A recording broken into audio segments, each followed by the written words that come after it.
On today's episode, we have a couple of claymation Christmas classics, starting with Rudolph the Red-Nosed Reindeer from 1964, followed by Santa Claus is Comin to Town from 1970.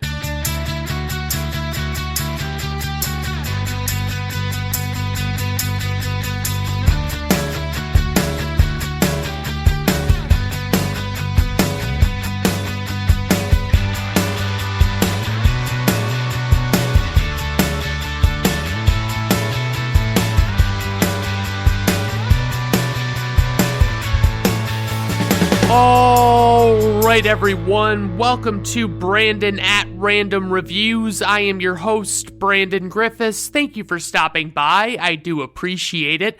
Today on the show, like I said, some claymation classics for our Christmas time of the year. I'm very excited about it.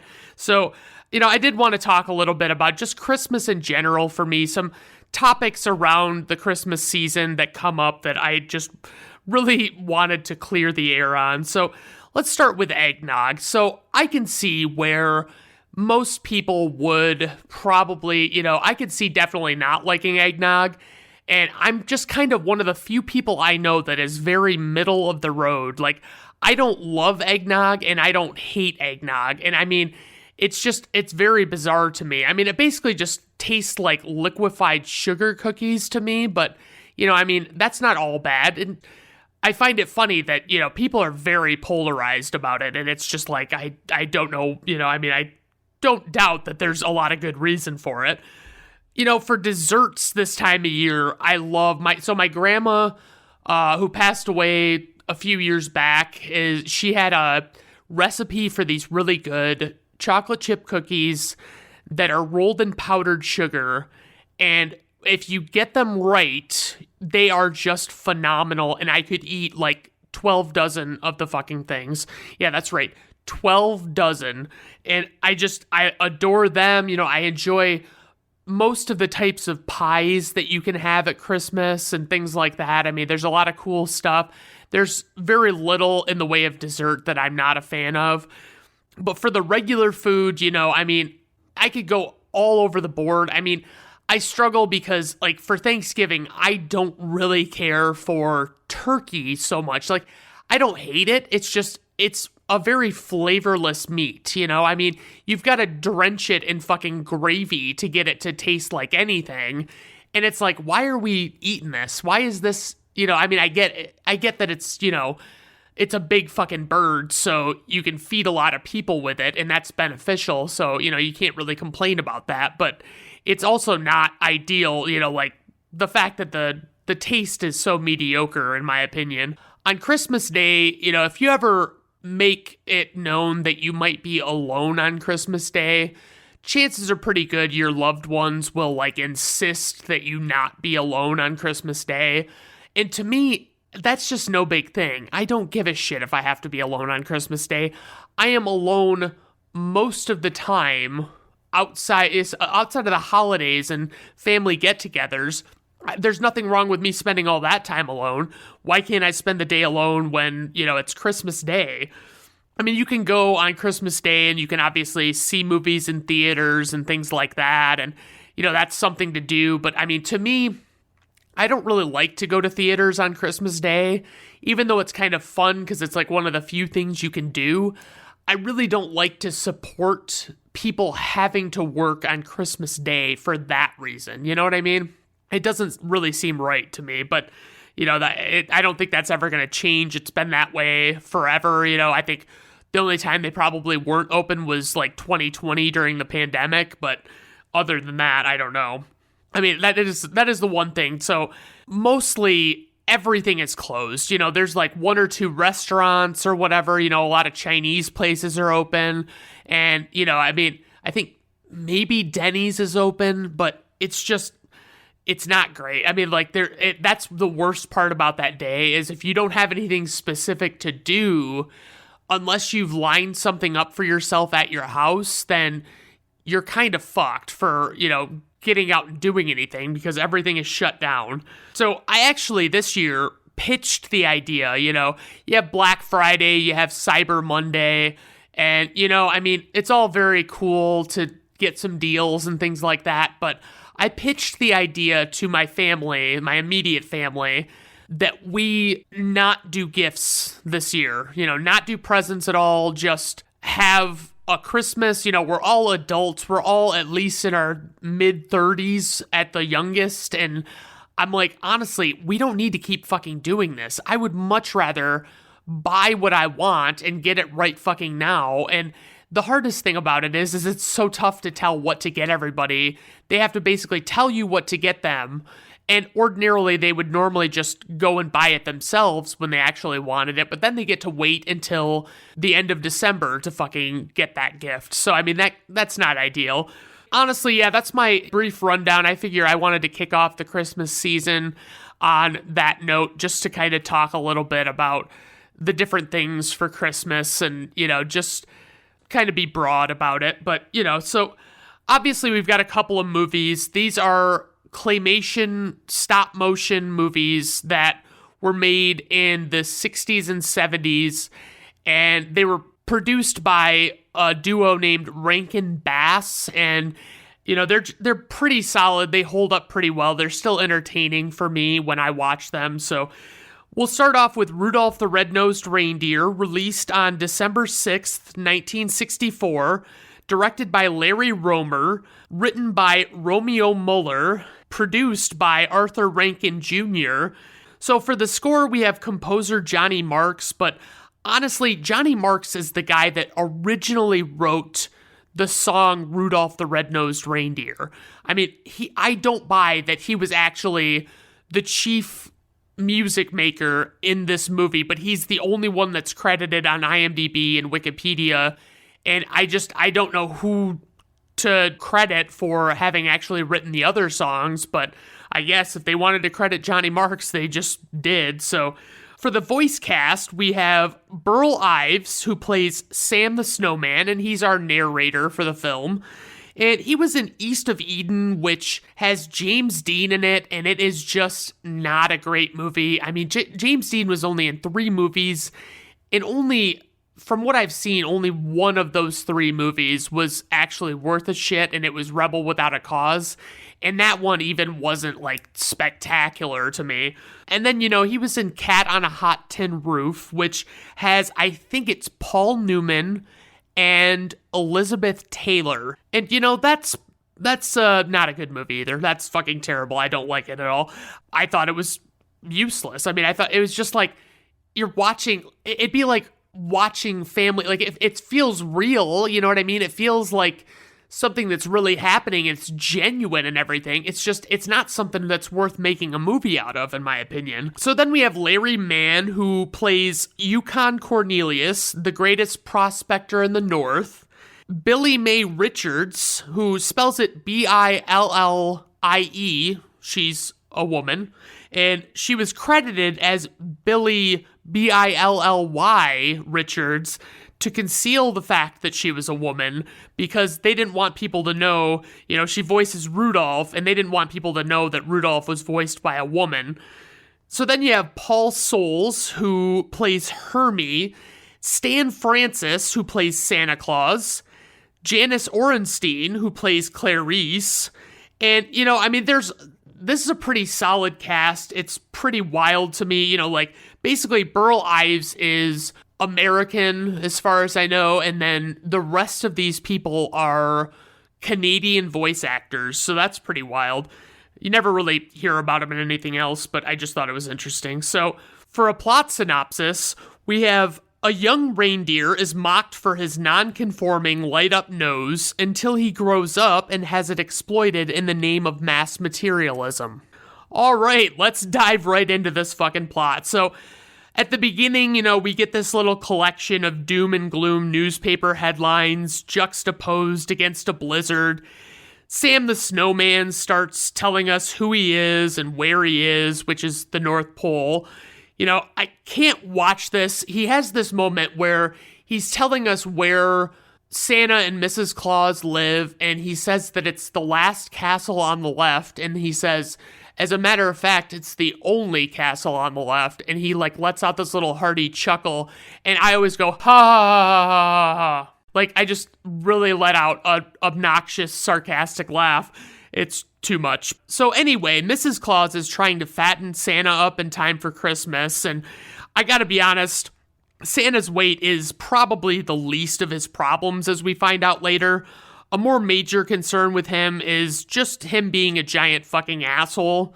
And just so we're clear, Sam the Snowman, he has the right to break the fourth wall as the narrator, but the whole acting like someone is actually saying something to him is a bit much.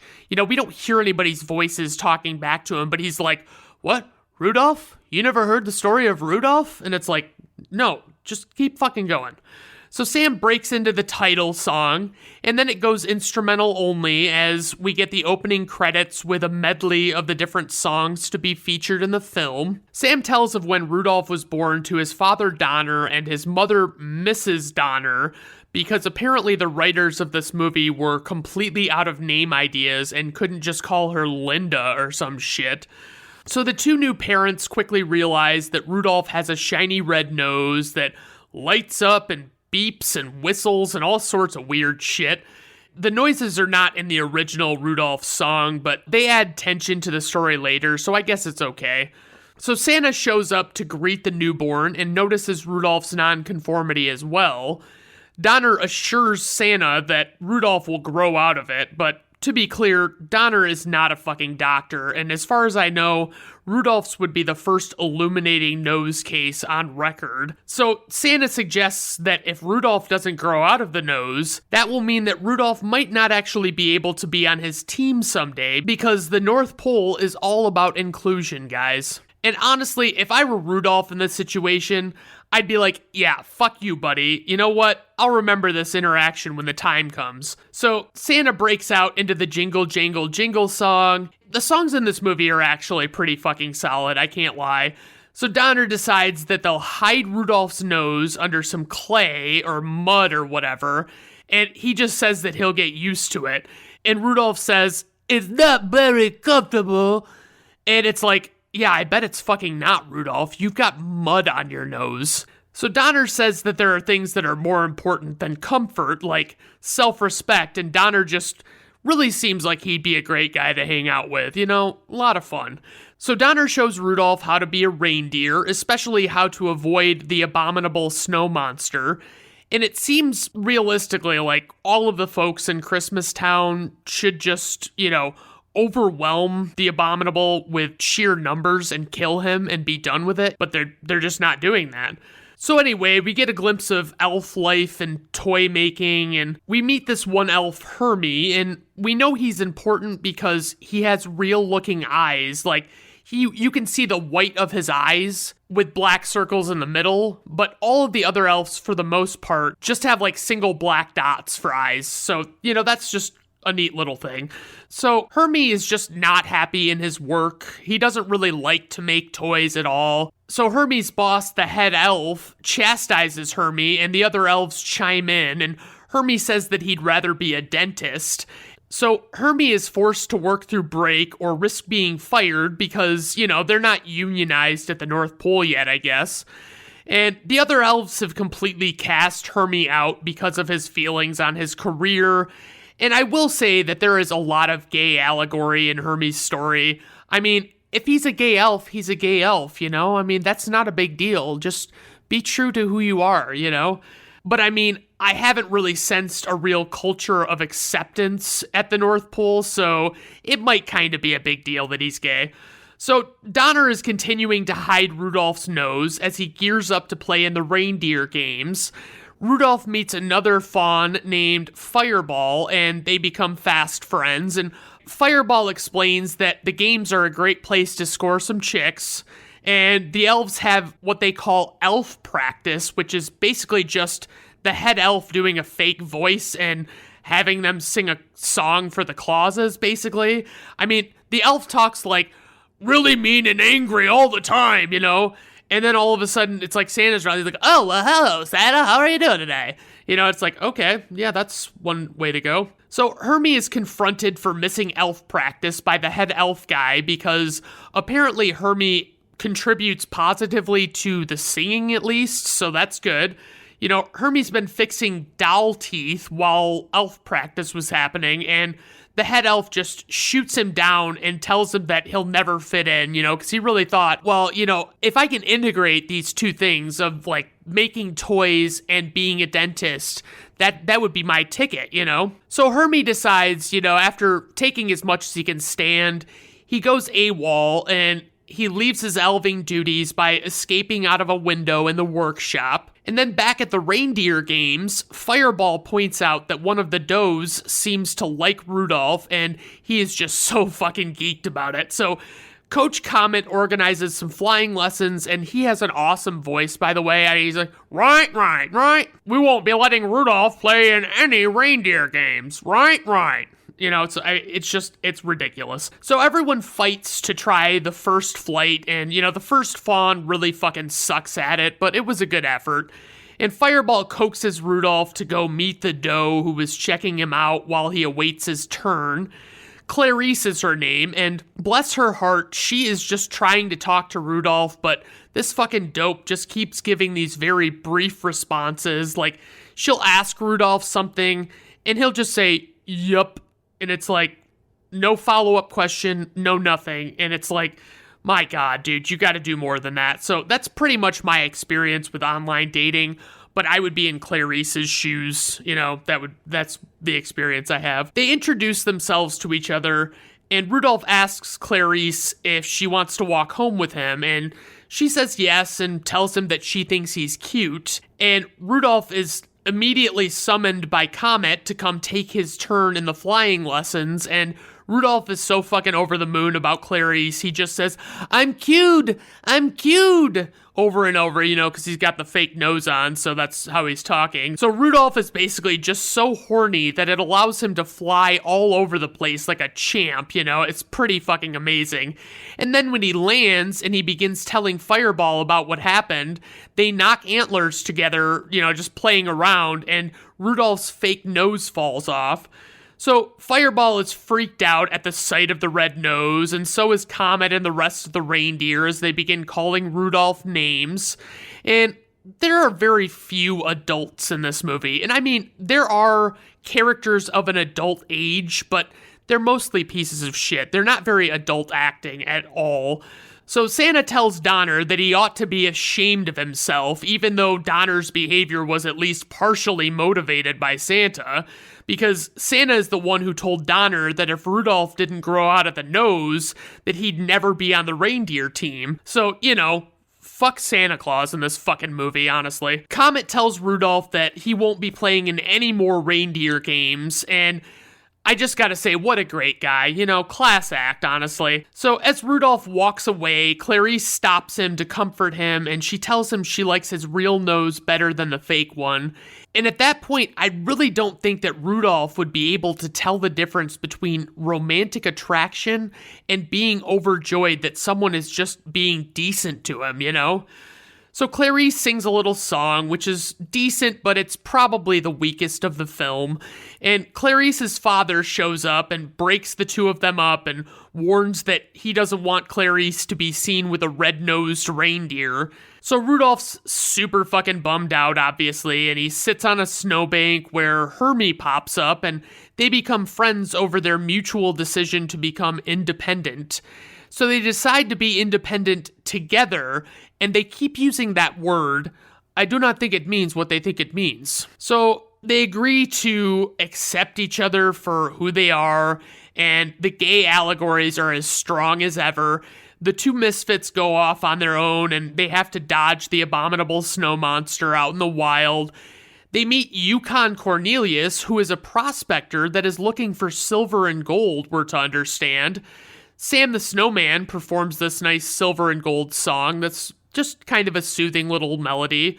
And Yukon offers to give Rudolph and Hermie a ride on his dog sled. And I've got to applaud Yukon, since he is completely unfazed by these two who are completely different. They have totally different lifestyles and appearances from him, and he doesn't even really acknowledge it at all.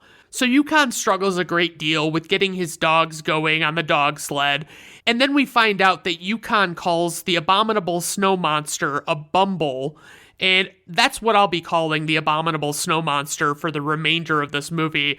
I would love to be able to not say abominable snow monster over and over again. So Bumble it is. Rudolph is developing a guilt complex as he realizes that his nose seems to be the cause of their run-ins with the Bumble, and I can't help but wonder if maybe putting a little bit of mud on his nose would resolve that issue, but that's neither here nor there. They run from the Bumble and they come to a body of water where Yukon chips off a chunk of ice for them to use as a raft, and we find out one of many Bumble facts from Yukon, which is that Bumbles sink, so the Bumble cannot pursue them across the water. So Yukon keeps throwing his pickaxe up in the air, and when it lands, he picks it up and he licks it. And I guess he's tasting it for whether there's silver or gold on it. I mean, I don't know. I have absolutely no idea what silver or gold tastes like. So back with the Donner Party. So I don't know how much you know about history, but there was a famous band of cannibals from the Old West named the Donner Party, and they ate each other. So, that's just a fun little tidbit, and I decided to call the Donners the Donner Party. So they feel pretty bad, and they realize that they should go and look for Rudolph. Donner says that it's man's work and that Mrs. Donner should stay home while he looks because, going around and looking for someone is exclusive to one gender only, you ass face. So shortly after Donner leaves, Clarice comes and her and Mrs. Donner go out looking for Rudolph as well. Yukon and the boys are in a dense fog, and Yukon says, "Fog is thick as peanut butter." And Hermie's like, "You mean pea soup?" And he says, "You eat what you like and I'll eat what I like." And it's like, that's fucking great, Yukon. I hope that voice is okay. I hope it's not terrible. I'm trying my best here. So Hermie seems like he's just not a fan of Yukon. Like, there's this moment where they crash into land on this ice raft, and after they've already hit, Yukon yells out, "Land ho!" And Hermie is just so annoyed, he's just like, "No kidding." And that's it. He just fucking shuts him down. So anyway, Rudolph, Hermie, and Yukon run into a talking toy, and he's a jack-in-the-box, and he's also the sentry of the Island of Misfit Toys. He's a misfit because his name is actually Charlie. So we meet a handful of other toys, and I'm sorry if you already got a preview of this, but among the misfit toys are a polka-dotted or spotted elephant, and that's honestly just a cool fucking design idea by the stuffed animal manufacturer. Like, that's not a problem at all. Then we have the cowboy that rides the fucking ostrich. Are you shitting me? That is so much fucking cooler than any cowboy riding a horse. So then there's the bird that can't fly and only swims. And honestly, if you're a child, you still have to pretend that any other bird toy is flying. So why not just pretend that bird can fly? Plus it's waterproof and you can take it swimming, presumably. So that's solid. There's a train with square wheels on his caboose, and honestly, that just seems like a hardware upgrade. I'm not really sure why they're even manufacturing square wheels, but, just swap them out for round ones and you should be good. Then there's a water pistol that shoots jelly, and that legitimately just means that it's a more powerful water pistol. I mean, it can shoot that thick-ass jelly out. Are you shitting me? That's so much better. And the Charlie in the box that is just a jack-in-the-box named Charlie, but there's nothing inherently wrong with its functionality as a toy. So it's like either just go by Jack or, keep your name Charlie and make that your cool, unique thing that makes you stand out. Then there's this doll that is suffering from depression and low self-esteem. And, I hate to break it to you, honey, but we all suffer from depression and low self-esteem. And I think that just makes us all misfits. I mean, we all can say that we have things wrong with us, but as long as we have the right outlook, we can survive and thrive in these times. But there is that one, there's a boat that they come across that won't stay afloat. And I mean, if that can't be repaired or fixed in some way, then I guess they'll probably just take it out back and shoot it. So anyway, they're singing their little Island of Misfit Toys song, and the jelly pistol squirts jelly on Hermie's face, and Rudolph starts licking it off, and it's like, okay. All right, so the trio decides that maybe since they're also misfits, that they'll go see King Moonracer to see if they can stay there, and King Moonracer is basically the lord of the island of misfit toys. So King Moonracer explains that the island is only for toys, but the boys can stay the night in exchange for them passing the word along about the island to Santa. So King Moonracer says a toy can never truly be happy until it is loved by a child. And it's important to note that King Moonracer is not a toy, but he lives on this island, and I guess it's okay for him because he's the king? I don't know. So that night, Rudolph argues with Yukon and Hermie that he must go off alone because, he's putting them all in danger, which is 100% true. It's absolutely right. But they tell him no, and that they're in this together, solidarity, bro, blah, blah, blah. But Rudolph knows that he must go to prevent more run-ins with the Bumble, so he sneaks out in the night like some unruly high schooler. And Rudolph grows up fast, which makes him realize that he can't run from his troubles somehow. I don't really understand how he has this revelation, and just growing up makes him realize that, but okay. And then when he comes back, the reindeer are still dicks to him about his nose, and he can't find his parents, and Santa explains that they all went off to find him. And we don't really have a good sense of, the passage of time in this movie. We don't know how many days it's been.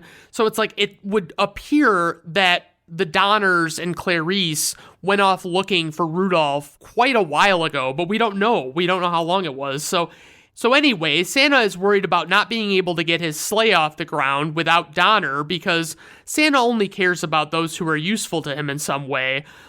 He's not concerned in the least that Donner might be in some kind of danger or hurt or something. It's not a concern of his. It's just his reindeer team. He's got to be able to fly his sleigh. So as Rudolph goes to find everyone, a bad blizzard hits, and, you see these little houses getting torn apart and stuff, but the rest of the movie, you don't really see much evidence of a real blizzard going on. I'm assuming it would have been too hard to animate, but, it's basically just not as bad in these other scenes following this. So Rudolph finds his folks and Clarice in the Bumble's cave, and the Bumble gets the best of Rudolph, and it's left to Yukon and Hermie to save them. So they devise a plan, and it's a fucking golden plan, honestly. So here's the deal. One thing you need to know is that Bumbles apparently are known to prefer pork to venison, all right? That's critical. So the idea is that Hermie will be out oinking out of sight outside of the cave to lure the Bumble out, and then Yukon will pry loose a boulder when the Bumble comes out to investigate the oinks and hit the Bumble in the head with the boulder and knock it out. All right, so this boulder is above the cave, the opening of the cave, and that's where this is all going to happen. It's a brilliant plan, and it works hook, line, and sinker. The Bumble is KO'd and the deer are saved. So the Bumble wakes up, and Hermie has actually removed all of his teeth, which is pretty fucking fast work, if you ask me. So Yukon antagonizes the Bumble a little bit and coerces him into falling off of a cliff, but Yukon falls with him and is presumed dead.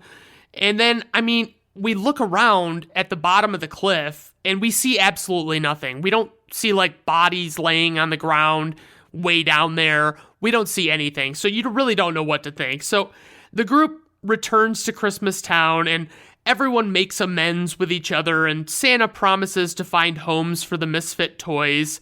And Donner says that he's sorry to Rudolph for the way he acted, which, yeah, you're going to need a few years of therapy to get through all of these feelings. One little sorry is not going to do it, Donner. You're an asshole. So we get a knock on the door of the castle, and it's Yukon with the Bumble, which means we got our 30 seconds of grief for fucking nothing. And the Bumble's one useful talent that we find is that he can put the star on the Christmas tree. Isn't that nice? Even though it kind of seems like they probably used a ladder for that before, and it probably worked fine, and they didn't have to have a giant monster walking around in a castle. But yeah, what can you do? Everyone's working hard and getting ready for Christmas, and the weather report comes in, and the blizzard is so bad that Santa decides he has to cancel Christmas. And I don't really understand this. Is this blizzard literally enveloping the entire fucking world? So when Santa goes out to tell everyone the news, Rudolph's nose is shining in his face so fucking hard that he realizes that he could have Rudolph lead the team and they'd be able to see through the storm. So Donner says this line, he says, "I knew that nose would be useful someday. I knew it all along." And it's like, yeah, Donner, what if it never proved useful? Would he just never deserve your love, you big sack of shit? So Burl Ives sings Holly Jolly Christmas as everyone makes final preparations, and I absolutely love that song. So at the end of the movie, we see Yukon strike Peppermint near the castle, and he's overjoyed, and, that's kind of the closure to his story. And Santa makes a point of stopping to get the misfit toys just as they've given up hope. And, you see at the end, they're flying in Santa's sleigh, and they're taking these misfit toys and they're giving them umbrellas and letting them glide down to earth with the umbrella as like their parachute. And I'm like, that's not how Santa's delivering toys. What the fuck are you talking about? Like, that's never in any iteration have I ever heard of that. So anyway, that's the end of the story, and for highlights, I'll say the songs are probably the best part. I mean, the ridiculous story is great. I really love it, especially the whole plot to defeat the Bumble. There are a lot of great characters, even if some of them are complete asshole pieces of shit.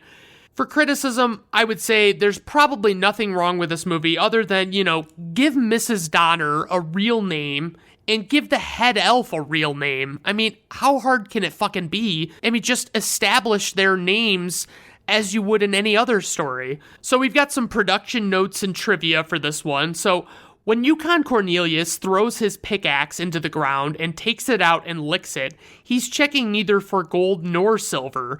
The original concept for the special stated that Yukon was in fact searching for the elusive peppermint mine, which he eventually finds at the end of the movie. That scene has since been restored, starting with the 1998 home video VHS release. So yeah, the VHS that I had when I was a kid did not have the part where he finds the peppermint mine, and there were like a couple of alternate songs and things like that.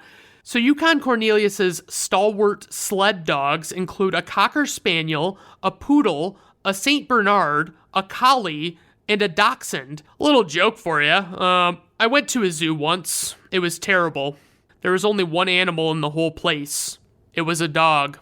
It was a shit zoo. There you go. That's what you get. That's my fucking joke. So the title character and original story was created by Robert L. May as an assignment for Montgomery Ward. A song was then developed by Johnny Marks and then popularized through a Gene Autry version. Due to the Roman numeral error in the copyright notice, it reads 1164 rather than 1964. The original elements of this film are considered public domain.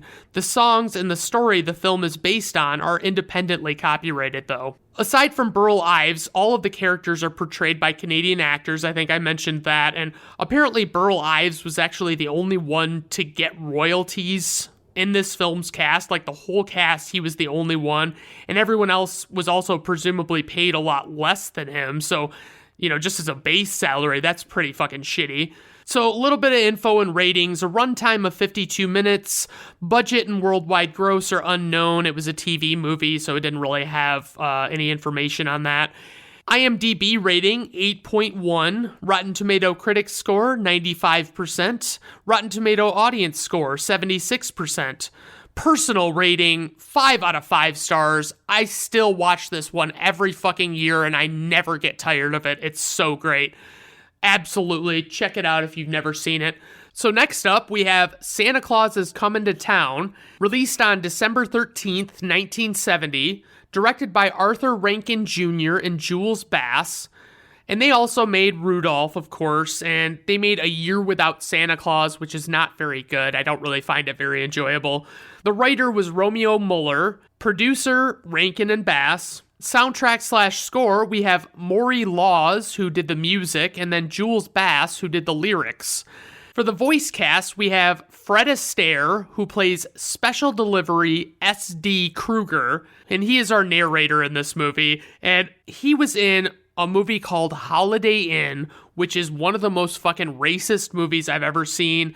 there are scenes, multiple scenes that they literally perform in blackface, and that's a thing in that movie. He was also in The Towering Inferno, and I need to check that one out. I think it has potential to be good. It's supposed to have a lot of people in it. So he was also in Funny Face with, I believe it was Audrey Hepburn, and this is not going to shock you at all, but I have a huge crush on Audrey Hepburn, and I think she's great. Unfortunately, I think that movie is a musical, so I can't 100% say I want to see it, but it's, it seems like one that I would check out if I were, in dire straits trying to find a movie. Next up, we have Mickey Rooney, who plays Kris Kringle / Santa Claus.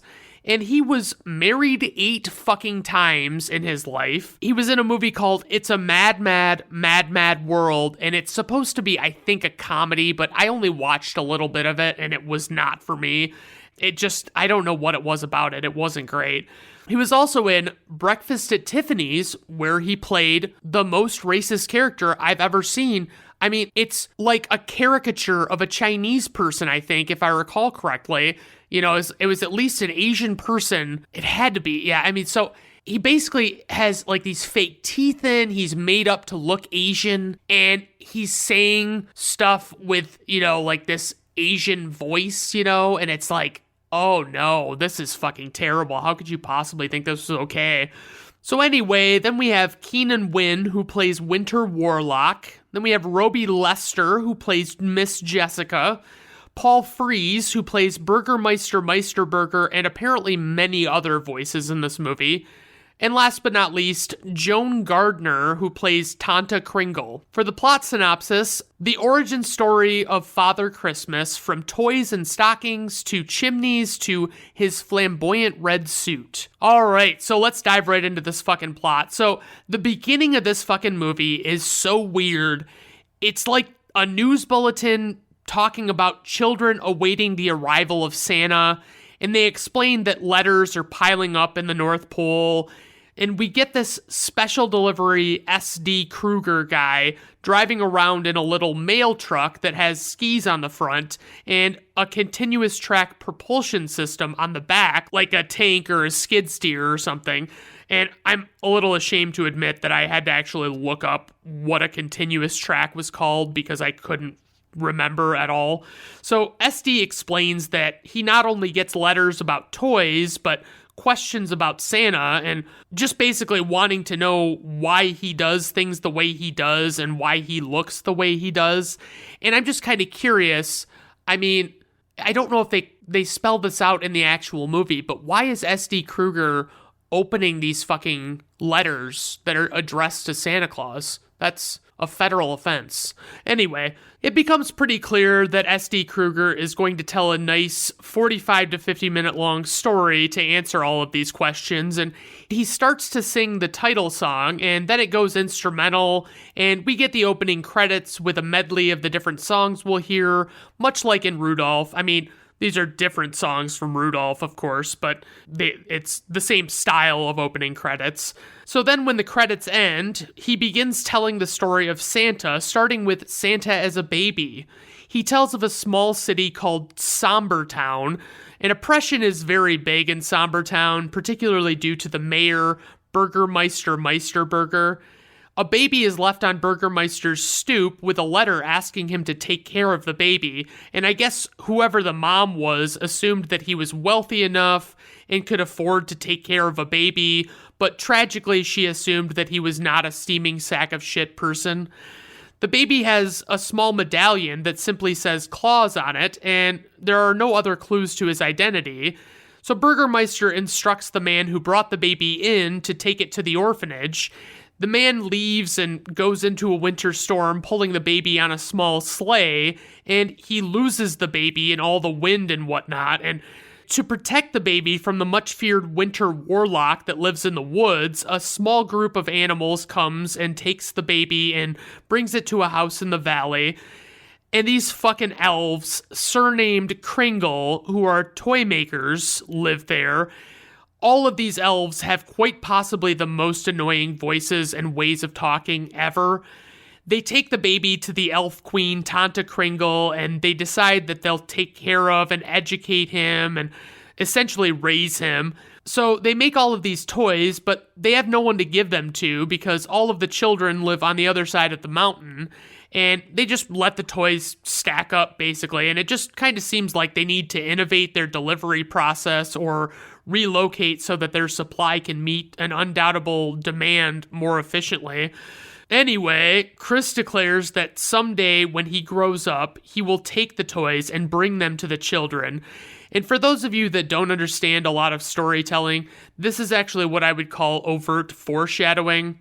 I mean, that's basically going to happen later on, and we fucking know it. So the songs in this one are not as good as the ones in Rudolph, but, they're okay for the most part.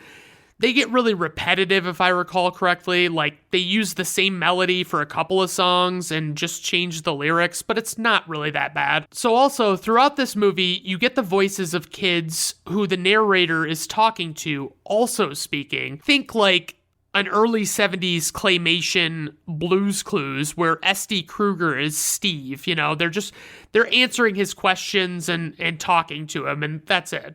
So we learn about Chris and how he got along with the animals, and we find out that he laughs like he does because of seals, all low and hearty, ho, ho, ho, And Chris gets his red Kringle suit from Tanta, and it's not a bad look, So Chris goes off with a bag of toys for the children of Sombertown and runs into a penguin who is lost.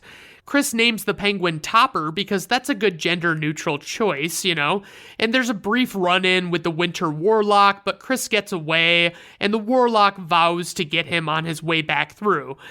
And boy, is that Warlock ever mean. I really want an hour and 45-minute origin story on how he became that way, a la the Jim Carrey Grinch movie.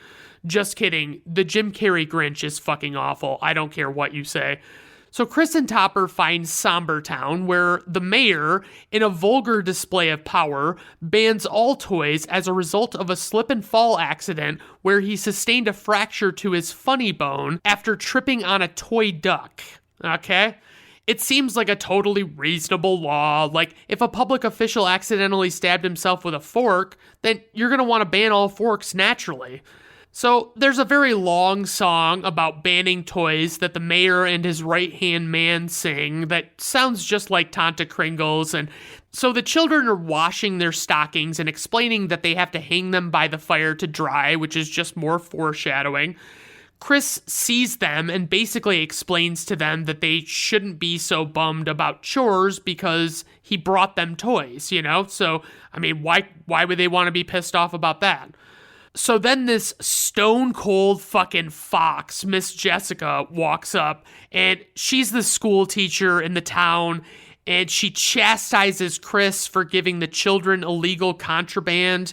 So basically, to distract her, Chris gives Miss Jessica a China doll, and she loves it and just immediately changes her mind about being on the mayor's side about toys.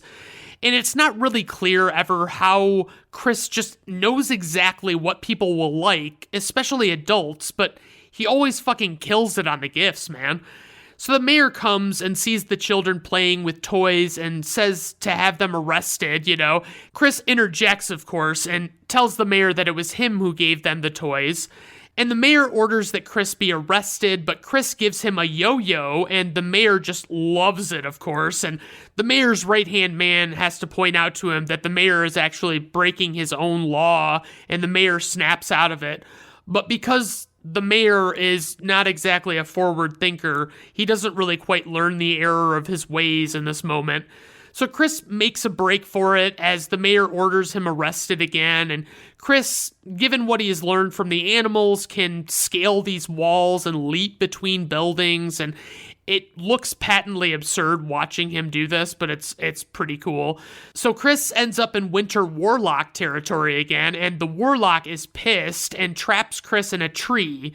I mean, the tree is basically like one of those trees in The Wizard of Oz, and it uses its branch arms to wrap around Chris and hold him. So Chris gives the Warlock a toy, and The warlock is so flummoxed by this strange interaction that he sets Chris free before he even really gets to torturing him. The warming of the warlock's heart melts his icy exterior, and the warlock, now preferring to be called Winter, is overjoyed but has unfortunately OD'd on the toys a bit and will be acting like a bitch ass going forward.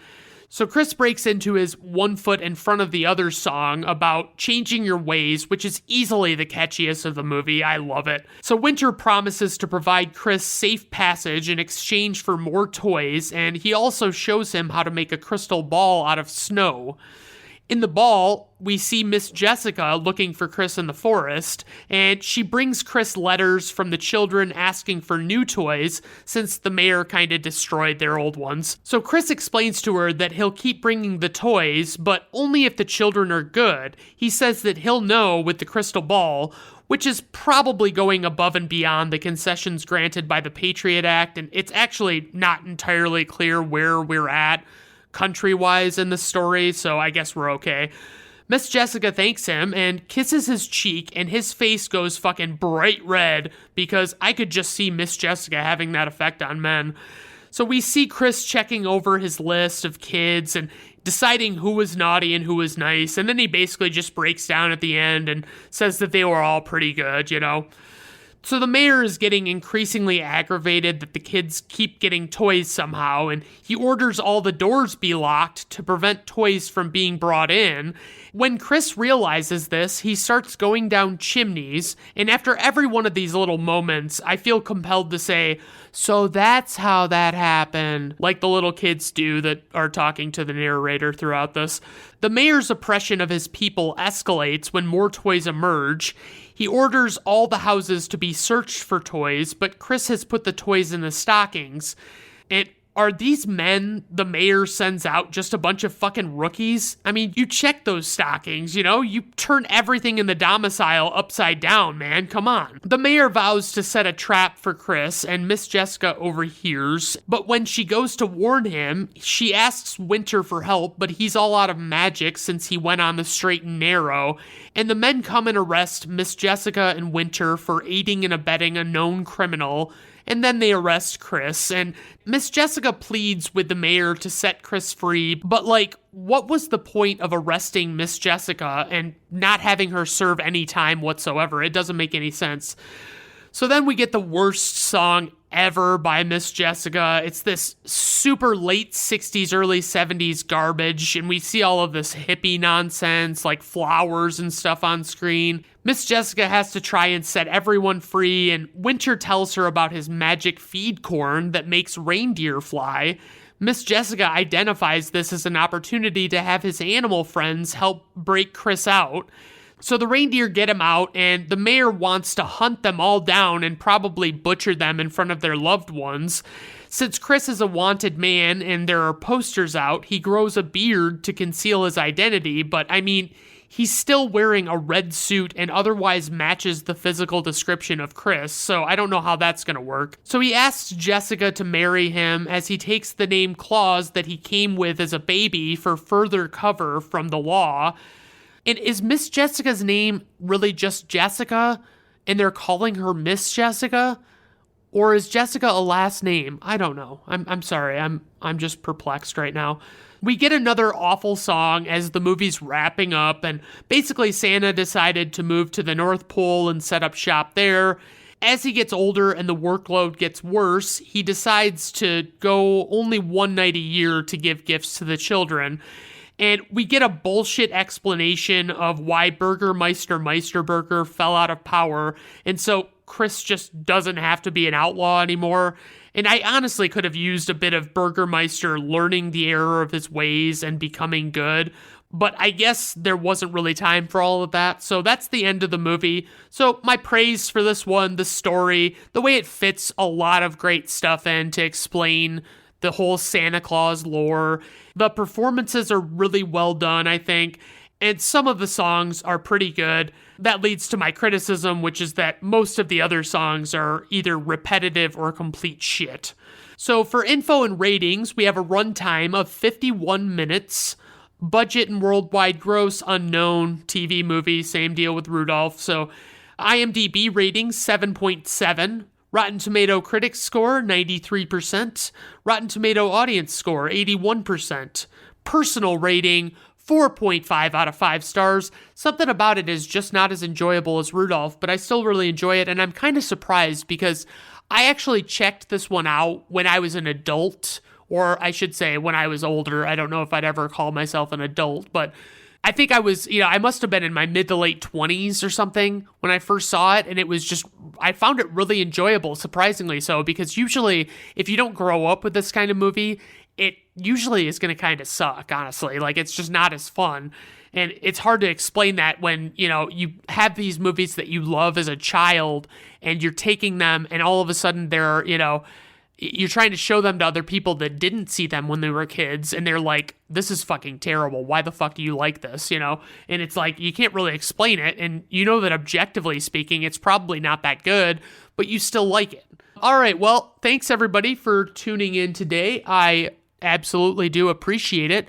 I hope that you check out my other episodes and obviously float any suggestions or requests my way, and I'll consider entertaining them. And, obviously just, I guess just have a good rest of your day. Bye now.